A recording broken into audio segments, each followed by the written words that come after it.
Hello बच्चों, let's read the question. State whether the statements are true or false.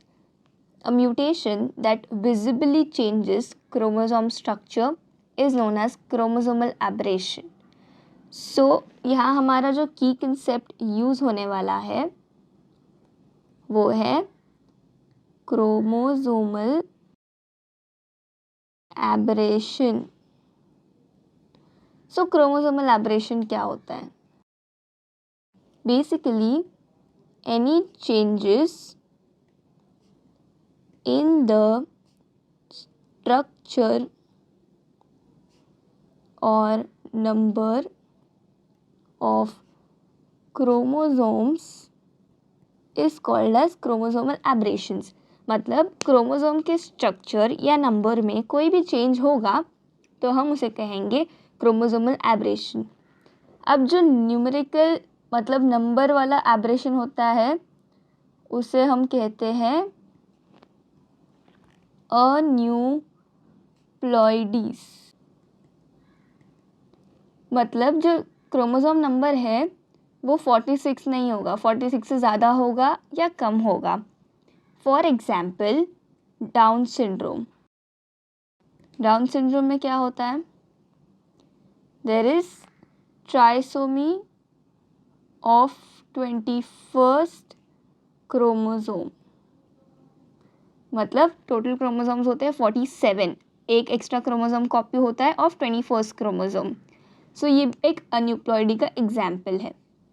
Next जो है हमारे structural changes वो होते हैं 4 टाइप्स के.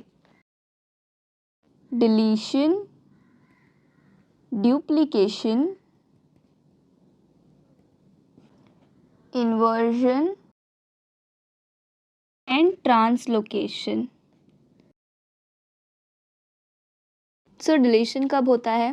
When a part of chromosome is deleted. मतलब कोई भी क्रोमोसोम का एक पार्ट डिलीट हो गया है. ड्यूप्लीकेशन में क्या होता है? Part of chromosome is duplicated. मतलब क्रोमोसोम का एक पार्ट ड्यूप्लीकेट हो गया है तो उससे हो जाता है एक्स्ट्रा जेनेटिक मटेरियल. ये होता है ड्यूप्लीकेशन. इन्वर्जन क्या होता है? Flipping in opposite direction. मतलब जो जेनेटिक मटेरियल है वो ऑपोजिट डायरेक्शन में फ्लिप हो जाता है या इन्वर्ट हो जाता है. जैसे अगर कोड था CAT तो वो कोड हो जाएगा TAC. ये होता है इन्वर्जन. सो ट्रांसलोकेशन क्या होता है? Piece of chromosome breaks from one point and gets attached to other point. मतलब क्रोमोसोम का एक छोटा पीस एक जगह से ब्रेक होके दूसरे जगह अटैच हो गया, इसे कहते हैं translocation.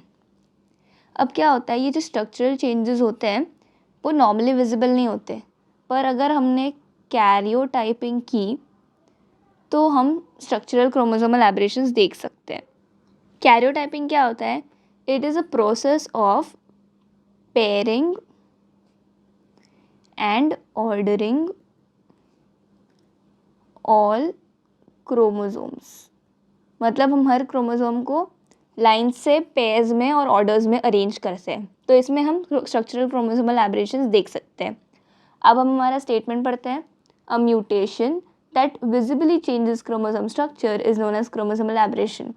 So this is a true statement, क्योंकि अगर म्यूटेशन क्रोमोसोम स्ट्रक्चर में हो रहा है तो उसे हम कहते हैं स्ट्रक्चरल क्रोमोसोमल एबरेशन. और वो दिखता भी है कैसे? By karyotyping. So this is true statement. Hope you have understood it well. Good luck and thank you.